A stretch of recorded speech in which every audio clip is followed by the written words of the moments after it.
Today, I'm going to cut something that I've been wanting to cut for a while now, and I cannot wait. This piece could be as good a crystal as all of them in my collection, or even the best of them in my collection.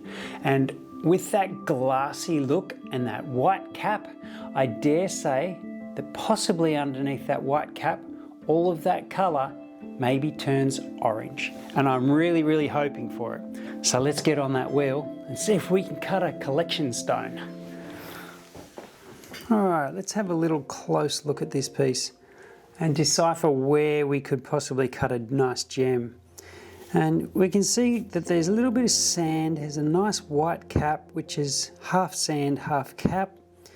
And then there's little sand spots all dipping into the piece all over it. So the opal's not going to be as big as we could assume it's going to be, because those bits of sand are going to eat quite far into the gem.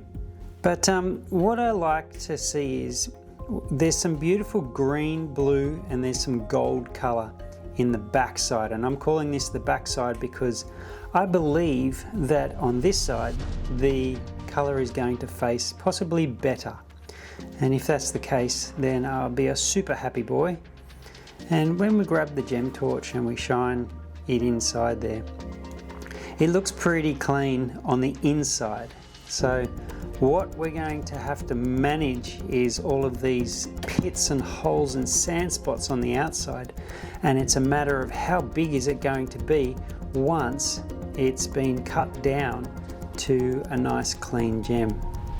So I really hope that this one's my collection worthy, because I haven't added a nice gem to my collection for a while, and this one, because I'm a sucker for crystals, this one could be it. So let's get the wheel going. Get some water, and we'll start to clean up those edges just a little bit. Now I'm using the fine wheel because it's a fine little gem.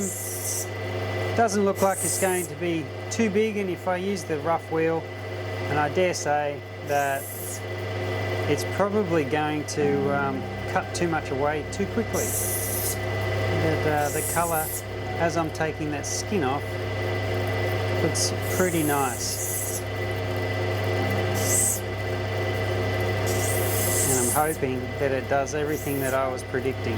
But as I take more of that sand off, that colour's really starting to show through even more. I reckon we're on a good chance here of cutting something sublime.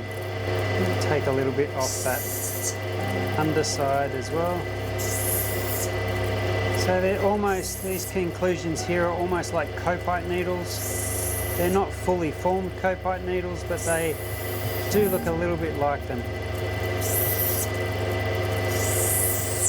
Well, that colour, even on the back, is really quite pretty, and has that beautiful 3D colour on colour. I'm just lightly taking every little sand spot that I can see that is not too deep, just out, and you can see that's some really nice colour right there. And it's really turning more orange than I was expecting, even on that side. So with that said, this may be even the top if that side doesn't work out as well. But I have a feeling it's probably going to be pretty high dome, since you can see the colour bar is quite thick. There's a lot of opal thickness to it. The only problem is these sand spots here, here and here is what we have to bring in to make it the gem to its proportional size. And they are the issues that are lying in front of me. But when I hold the gem this way, the colour looks even better. So I think I might take its top off now. I can't wait any longer. I just want to see what the colour looks like before I maybe make this the right side. But if it's better on this side, then I am going to make that the top. So, with that being said, I'm going in. Starting to come through already. And that's a pretty good sign. That's telling me that this white cap is concaving inside. So there's a good chance that we get an even better dome underneath it. And there's our first bit of colour shining through.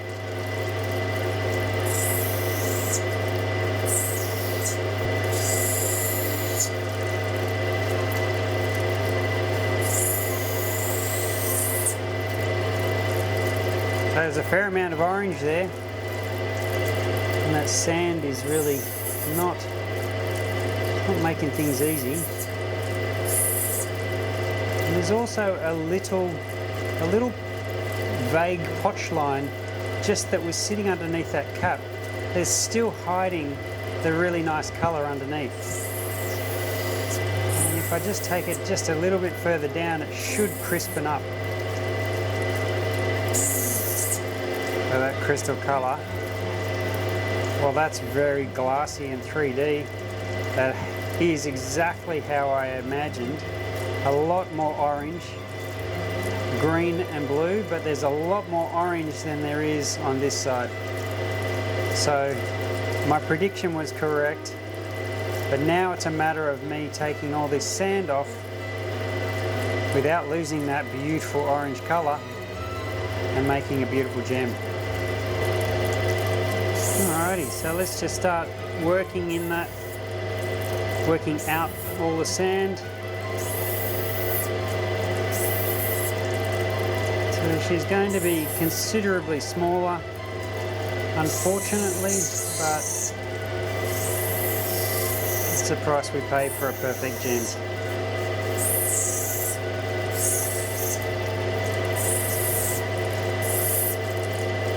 And that sand spot there is really giving me some grief, making this gem a lot smaller than I imagined.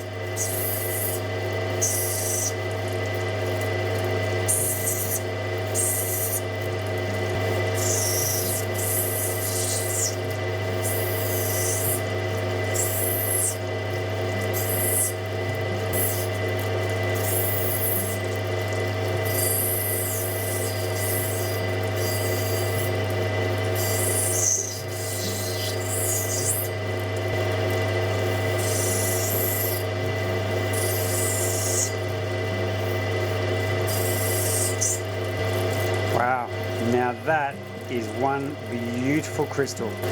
Double-sided, 3D, colour on colour, all of the orange, almost red that I was predicting. Fantastic, beautiful gem and a nice high dome.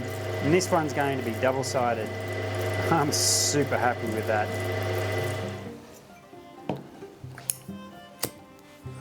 Well, I'm really happy with the colour of this gem. It was exactly as I had thought it would cut. There is a little thing about it that it is a bit smaller than I had hoped, but it's still almost 4 carats. So by the time I finish it, I'm guessing it will be around the 3.5 or 3 to 3.5 carats.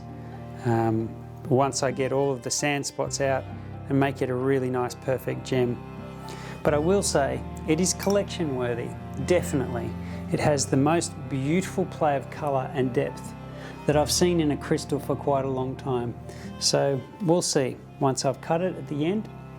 Now, if you're interested in cutting opal yourself or furthering an opal business of any kind, I've created an online opal cutting course, and you can find the link in my website at blackopaldirect.com, or you can look in the description of this video. And in that course, it teaches you everything to do with opal cutting, the basics, all the way down to which opal fields are the good opal fields to buy from and which are the opal fields to stay away from. And there definitely are some to stay away from. So if you're really interested in furthering your career in opal, I definitely say go and check it out. It could be really good for you.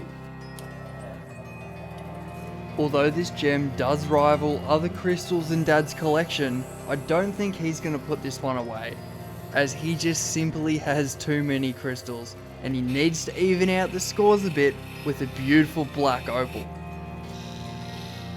But I have no doubt that there's a part of him that wants to put this stone away out of the light of day.